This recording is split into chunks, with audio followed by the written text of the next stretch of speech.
that's a really good thing to bring up, is your own personal risk tolerance. Some people that stick to the route of residential and they buy 5 to 10 residential properties, and I know that people have done this or more, is because their risk tolerance is like very, I don't know whether you call it high or low, but like they don't want too much risk, and they haven't moved into the commercial play because they're like, I'm safe and I'm happy, and they're young and they're doing good, and they don't need to go and put something into possibly a higher risk for a higher return. Yeah, well, that's sort of like my point going into, were you choosing commercial or resi? Yeah, But they're both great strategies. You can just go all commercial and you can do really well. You can go all residential and do really well. I like to have a balance of both because it's just diversification. Different locations, different asset types.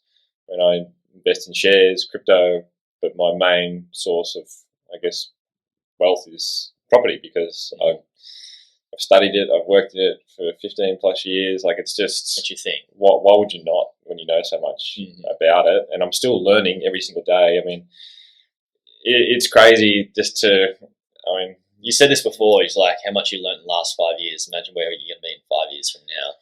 Yeah, it's cool, and like getting exposure to different thought processes and different people and different opportunities. I mean, the development space is always interesting, but for me, it's too time intensive. I'm not in that get rich quick. Let's become a developer and make a couple $100,000 a year from just a development. Because so much work in it. Hey, what's the point? Like, my property's gone up a couple $100,000 a year. I did nothing. Yeah, exactly.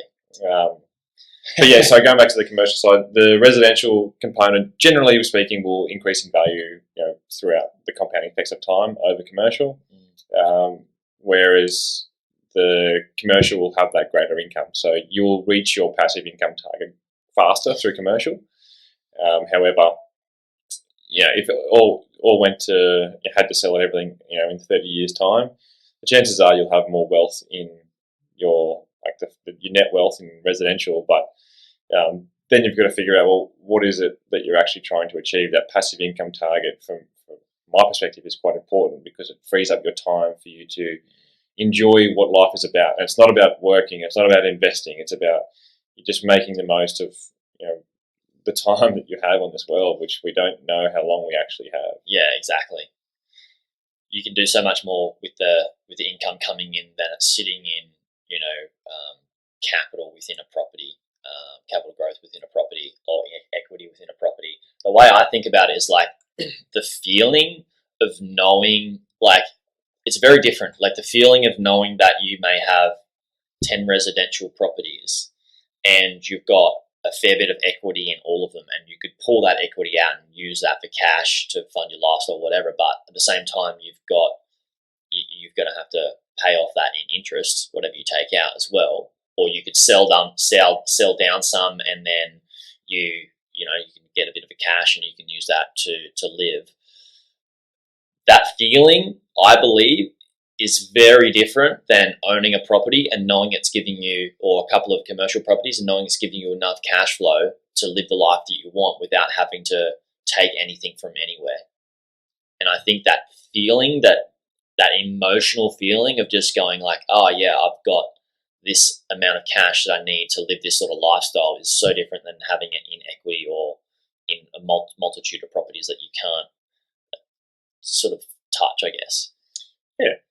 Yeah, exactly. But if your work that you do lights you up and you're just looking for places to store your wealth, residential is a pretty simple, easy process to go down. But I'd always challenge you along the way and say, well, if I see multiple portfolios, with a lot of residential exposure, I enjoy that. I enjoy picking it apart and going, well, you got a few units here, hasn't done much growth. I don't perceive it doing much growth in the future. So let's de-risk it. Let's get out of that. Go into a growth asset. Yeah. Stick into resi. You're really heavy in residential. You've got good assets. Have you thought about commercial? Because it's a great asset. And if you start learning about it, you understand what I'm talking about. It's another level of property game right? Like, I think that's why I'm being drawn to it. Is like the learning so much. Like, it's like you can do, like you said, you can do so much in residential, sell down units, buy high capital growth properties, more cash flow, more capital growth, and have a blend of that just within residential. But then, playing that game and then moving to like the residential, the commercial is like, whoa, that's like it's a whole new world. And with your mindset too, being a business owner, you understand business. So a big part of analysing properties for residential is direct comparison, like with like, similar properties, understand the value, and then you can quickly look at rents. It's not the hardest thing to build confidence around. The different layer of commercial is you're doing that. Generally, you're putting offers through with a 28-day or 60-day due diligence clause. Obviously, you don't want to weaken your offer by having a long due diligence period. Yeah. So it depends on the market you're in, but you're analysing the business that's leasing the property from you. That's a key part, and you're asking a lot of questions, and knowing what to ask is a very great way to start. Like, I like to delve into, well, what's the business doing? What's their plans? What are these lease agreements? Can we tighten up these lease agreements? And I can see the value in a commercial buyer's agent a lot from what they do for their money. The ROI of investing in a commercial buyer's agent is definitely worth it, right? Yeah.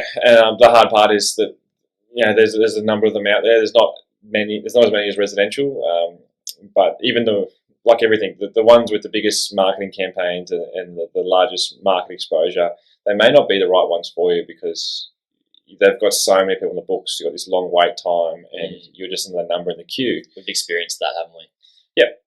Yeah. So I'm sort of excited about it. I like the valuing of commercial too, and the maintenance is lower. And if you're getting like those industrial sheds, just 2 concrete walls and a roof, right? So cool. So that's a good point. There's so many different types of commercial. Yeah.